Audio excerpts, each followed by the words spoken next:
Good morning from a rainy, sunny Southern California. Just going to go over a part 2 for the Stabicraft 2250 Ultra Center Cab. Just wanted to kind of identify a few of the different options you can get and point them out. As I had mentioned earlier, this boat was a 2250 Ultra Center Cab Superfish. So at the time I ordered it, it came standard with a number of options, which I'll go over again just to be clear about them, and then tell you the additional options as well. So with the Superfish, the paint that goes from the rail down is standard. So you get the full paint on the side of the boat with the Superfish. In addition, the handrail gets powder coated. It's normally just bare aluminum. So those are standard Superfish options. Anything that's a standard Superfish option is a normal option that you can add to any Stabicraft. So the anchor, which is a drum anchor, that is a standard option with the Superfish. Again, you can add that to any Stabicraft boat. An additional option I added that wasn't part of the Superfish is I ended up getting the foam filled inside. So you can see the difference there. Staby says the only thing you get out of that is noise reduction. It doesn't offer any additional flotation. So each one of these chambers, there's a chamber weld, there's a chamber weld, there's a chamber, are all flotation chambers. So it's kind of like a rigid inflatable boat where they have multiple chambers floating the vessel. So according to Stabicraft, this boat is virtually unsinkable because I think you have to lose multiple chambers before it'll sink. So again, for me, the foam just kind of gives it that sturdy sound. I don't think it's necessary, but I liked it, so I got it. So from the outside, those are the only standard Superfish options that you're going to see out here, or options that you can get.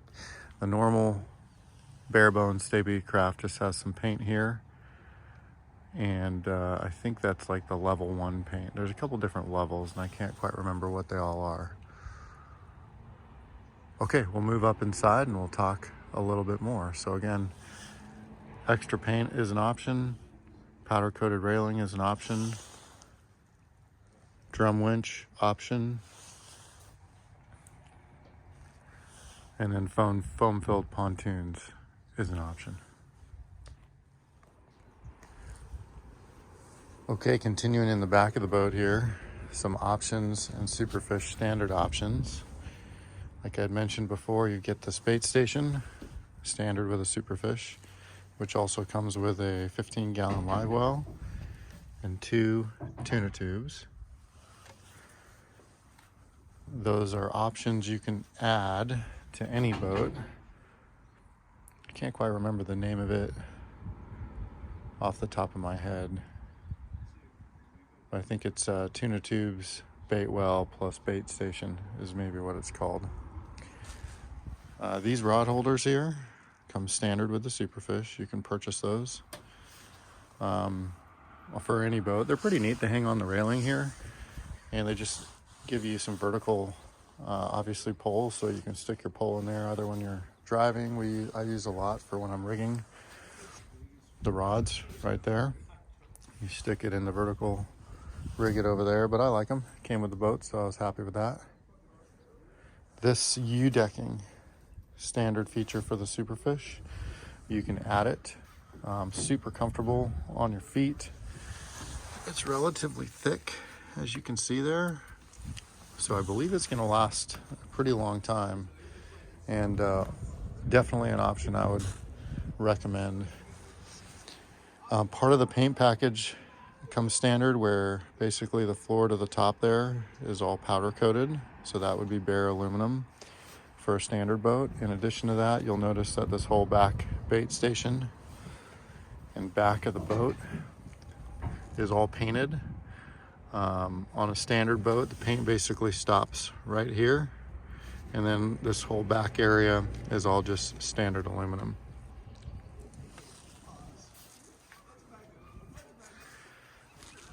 A couple other options that come standard with the Superfish: speakers. So you get 4 speakers, 2 in the front, 2 in the back, plus a Fusion stereo. I believe that is also an option you can add to any boat, the speaker package option. Again, I added an additional light through the dealer I purchased the boat from. I also added 2 additional speakers, one there and one there. This isinglass back did not come with the boat. It was at least as a standard option, it was an option I added to the vessel. Great option. Obviously it rolls up in the middle. Like I was saying before, when I go fishing, this whole thing, I zip this down, roll the entire back up, and I pull from this top here the whole thing off, and then I just put that away in the house while I'm gone. So the whole back of the boat is open. Superfish came standard with these coolers, with the seat tops. You'll see on a standard Staby, they've got those fold down little wing seats. You can exchange those as an option for these cooler seats. There's a couple different seat options. This is just the standard seat option with storage. Came standard with the Superfish. You can get the ones that, I forget what it's called, like a rail seat, I think, and it's got a rail back here you can hold on to, and the whole seat is kind of integrated in, and these coolers tuck up underneath.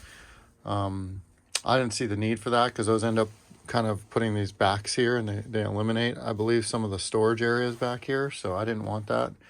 These seats do flip around 360 degrees, so you can flip them backwards, and it works out great with the coolers because those flip down seats I'm sure are fine, but the coolers, as you know, work great as a seat, and if you don't need them, you can leave them home or you can move them anywhere around the boat.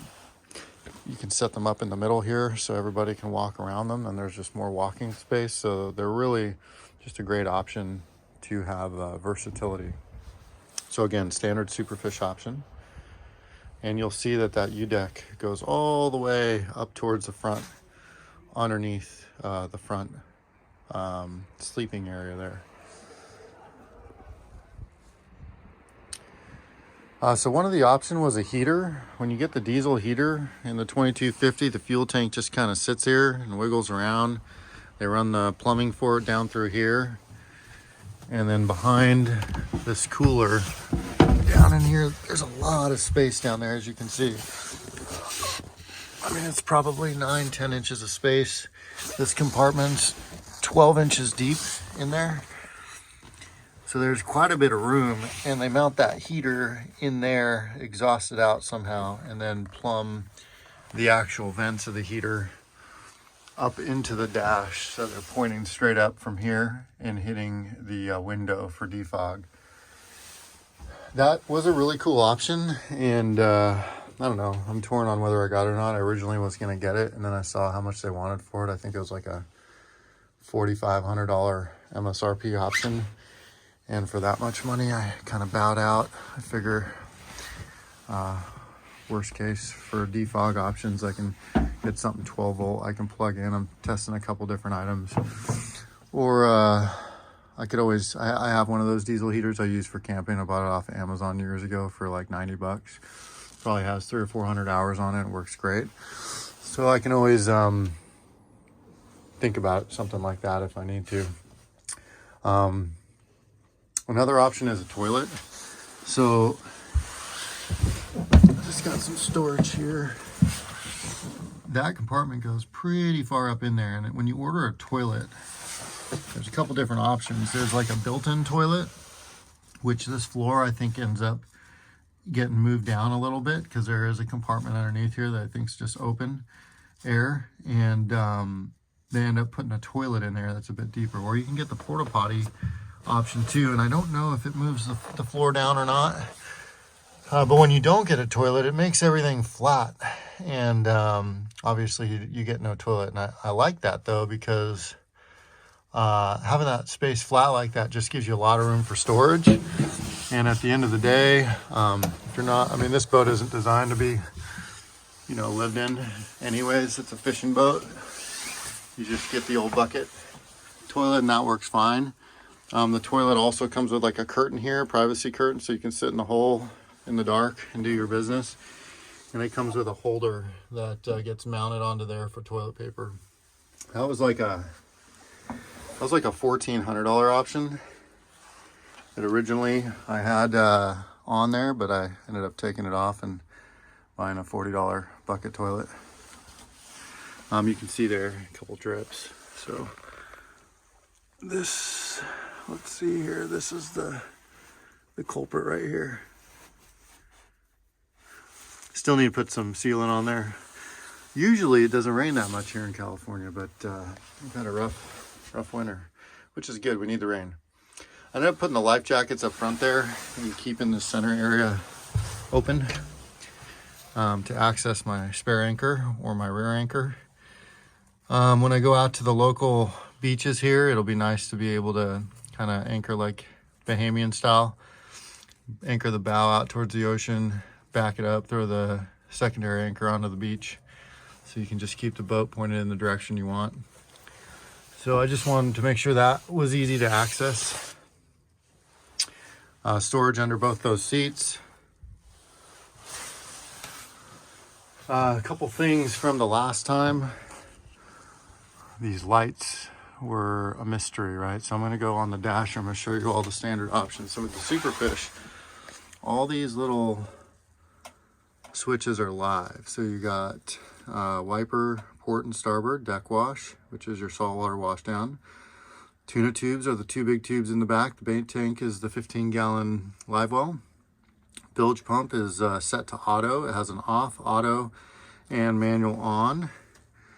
Underwater lights, oh, there you go. That's another standard option. So there was like a little orange wire when we were looking down below the bilge last time. That orange wire actually goes to the underwater light. There's a single underwater light that is a standard option for the Superfish. You can add that option to any boat. It's a multicolor light. You flip that switch a number of different times and it'll switch the colors around. Really cool light. Never had an underwater light before, but I dig it.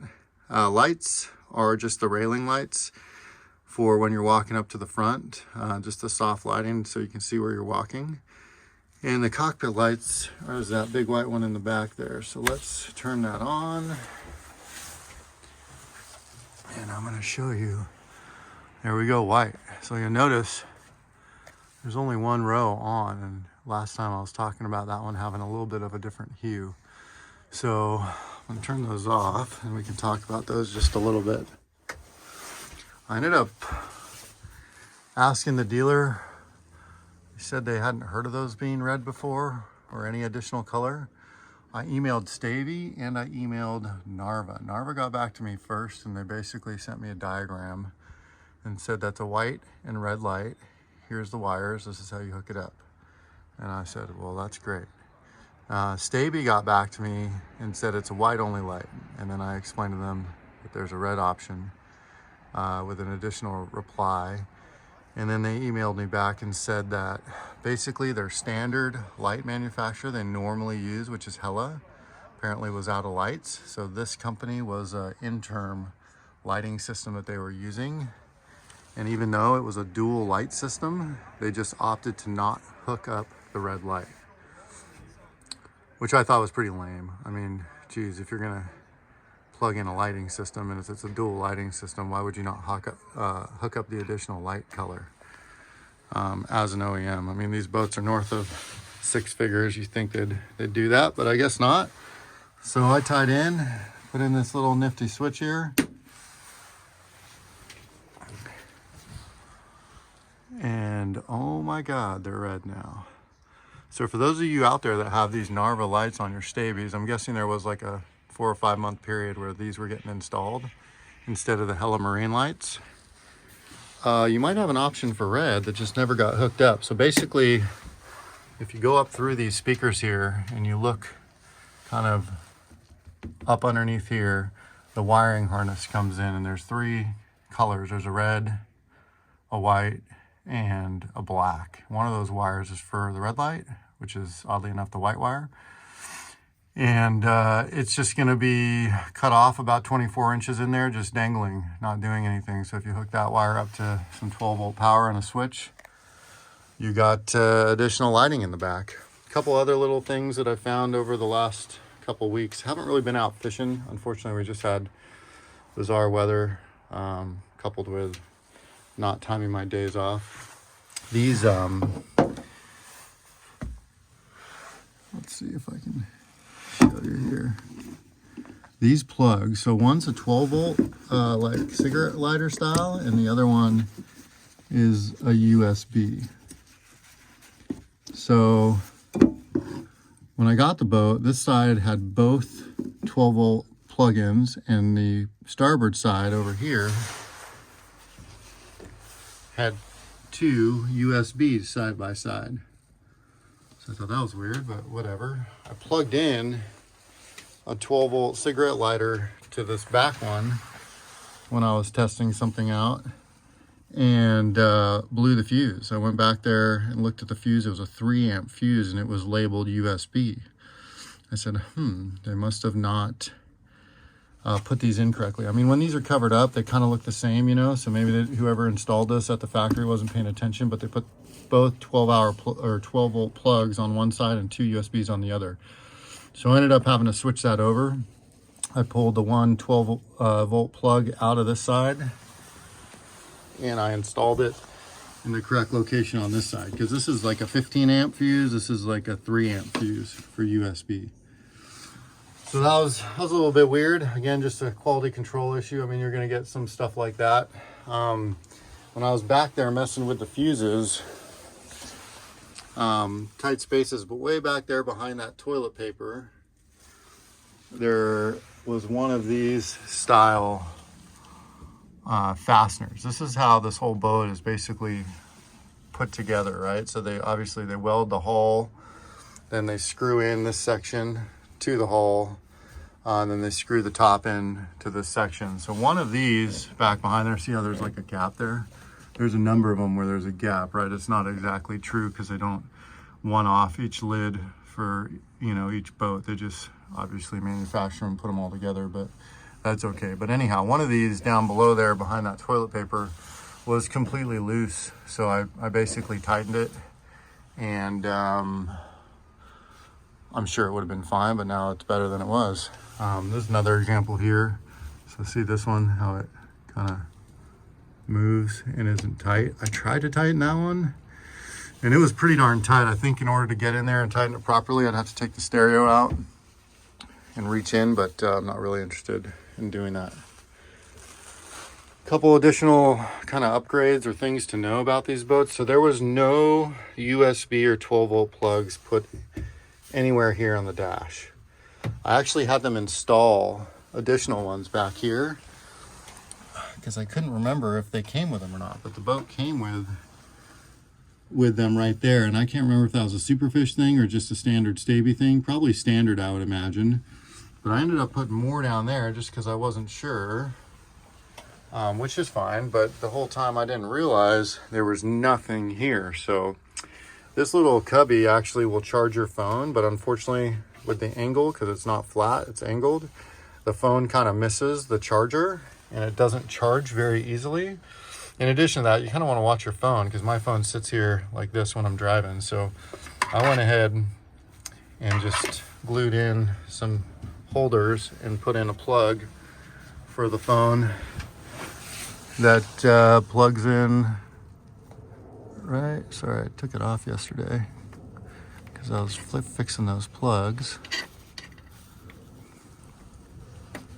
There we go, stays plugged in right there. So it works good. I have it kind of going up behind there and then back behind there all the way over. Not the end of the world, but that would have been a good thing to know. I don't know why Staby wouldn't make that a standard plug-in option. I'm pretty sure everybody in the world has a phone nowadays and would probably want it to be plugged in next to the Helm, but there you go. My 1983 Toyota pickup truck had one of those, but I guess the 2023 Staby doesn't. The fan here, I added a fan. So this is just a charge. It charges when it's plugged in. Obviously you can unplug this when you're out fishing, and you get 4 speeds. Kind of cool. Doesn't really usually get too hot. We got these windows in here, but just trying to think of things that I can put in that'll work well. So we'll be testing all that stuff out, but these are all just cheap Amazon kind of things you can buy. I did put in some Velcro here for the keys, Velcro for the Minn Kota. I attached the inReach there. So with the Garmin system, which I didn't realize, if you have an inReach, which is also Garmin, it will tie into your chart plotter and actually run off the antenna on your chart plotter, which is great, because I was kind of worried about where I was going to mount that inReach, whether it's going to be on myself or on the boat somewhere. So, you know, my wife and everyone else in the family can track me and all that kind of stuff when I'm driving around. But it ties into the actual chart plotter and runs off of there, which is great. So I do like that. That was kind of a bonus.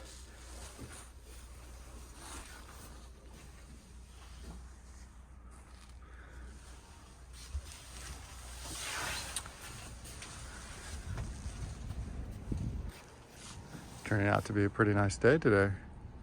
All right, I'm gonna grab my spare bilge and come back and talk a little bit more here on the table. The other thing I'm working on, I got a little Dometic battery powered sink faucet deal that magnets onto there, and it's got like a 2-gallon container that just sits down there and gives you fresh water. I don't mind using obviously the salt water, but it's not great in my opinion to spray the sides of the boat off or spray back here, because it all washes down into different areas. It's nice to be able to have some fresh water to wash your hands, kind of clean up the top side. I pretty much on my old boat would only use the salt water to stick in the fish gills and clean out the fish, right? The rest of the time I try to use fresh water inside the boat. So we'll see how that Dometic one works. I'll make a video of it one day, but I might end up just buying a normal, some sort of water jug that I can fashion a 12-volt on-demand pump to and plug it into the electric reel power. And in that way I might have, I don't know, 10 gallons or something of fresh water on this side that I can just use in a hose, because that's about what I'd ever use on a fishing trip. All right, so again, here's the little leader lines. Pretty neat. There goes flow state. That boat doesn't suck. Motor cat. All right, so if you remember the last time, we went down behind here. I'm not really gonna go in there too much today, but that orange one right there is the bilge pump. There's that orange wire I was talking about that goes to the underwater light. So I misspoke last time and I called it a SureFlow, but I couldn't quite see it, but it's actually an XPX flow. So I looked it up online. So this boat is a non-self-bailing boat, which is fine. I've been in it in bad weather and you never get any water on board. It's amazing. It's an awesome boat, obviously. That's why I bought it. But when you're using the hose to drain out, you know, the blood off a fish or, you know, wash down the deck or whatever, that water has to go somewhere. So obviously you're going to have little bits and pieces all going down into the bilge, and then it gets pumped out of the boat. Also, when it rains, which we've had a lot of rain here recently, and I've had to obviously deal with this, when it rains a lot, or not even a lot, all the water runs to the back of the boat, and you end up getting pooled water back here. Because when it's on the lift, I don't leave the bungs out, obviously, in case something happens to the lift. For some reason, the boat goes back in the water. I don't want it to sink, of course. So I end up coming out here every day when it rains and turning on the battery for as long as it takes to drain all the water. Not the end of the world, super easy. It's no big deal whatsoever. However, when you're out on the water, understanding that you have one bilge pump to pump out any water that gets inside this vessel, it's a little bit unnerving. Again, I know the vessel's not going to sink all the way, but it's anytime you have a single item responsible for such a big task, you want to make sure, number one, it's working well and maintained well and is up for the task. So I bought a spare just to have in the boat in case something happens while I'm out there.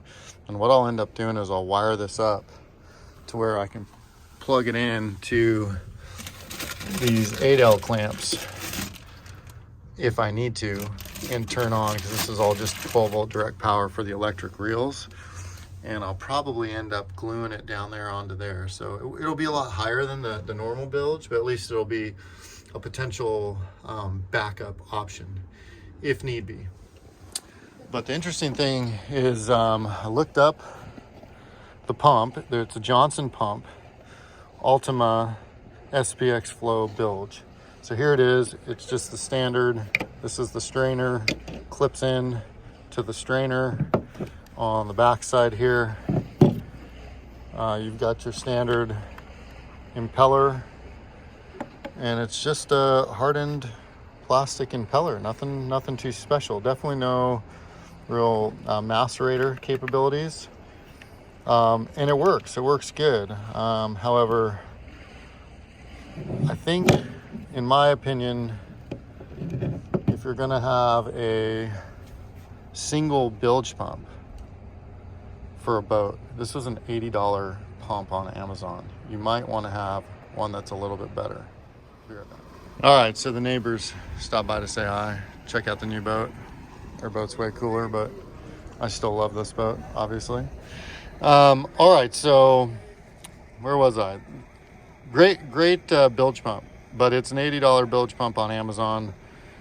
Obviously, it's all plastic, which is good for corrosion, but at the same time, I mean, if you suck in whatever gets through here, or maybe it gets loose, this thing's gonna probably fail pretty quick. I looked up online, obviously the reviews are reviews. Everybody knows how that goes. Some people say they work great. Other people say it's a one season kind of pump. We'll see. They come with a 3-year warranty. But for a boat that's north of 6 figures and has only one way to bilge water out of it, I don't know. I'm not in the bilge pump world, but figured maybe it'd be a better pump than an $80 one, but that's okay. Those are all the small things that can always be upgraded. So those are just a couple of additional things I wanted to show you about this boat. Super pumped on the boat. Every time I've taken it out so far, it is epic. Lots of fun to drive in. The protection from the wind in here is amazing. The walk-arounds, tons of room on the walk-arounds. Never worried about anything weather-wise with this aluminum boat. It can go in weather that is far worse than any weather I personally would be comfortable driving in. So that's what you want in a boat. It's great. All this little stuff is no big deal. It can all be changed out, and no matter what manufacturer you go with, you're gonna end up having a few little things that either aren't to your liking or aren't done correctly, and there's just no way to get around that. You could probably get a custom built boat and that would still happen. So all right, again, I'm going to be making some specific videos to talk about the Helm Master system.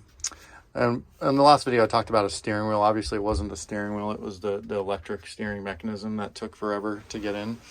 But I'll be going over the Helm Master system, which is a throttle, steering, and autopilot. I'll be going over the Garmin system specifically, and I'll make a bunch more specific videos to the systems, just because those are the things I was always curious about. And everybody will show you a Garmin or show you a quick 2-minute tutorial on overall what the different systems do, but I like a little bit more in-depth stuff, so that's what I'm going to try to do, just so other people out there can understand fully how it all works. Okay, have a good one.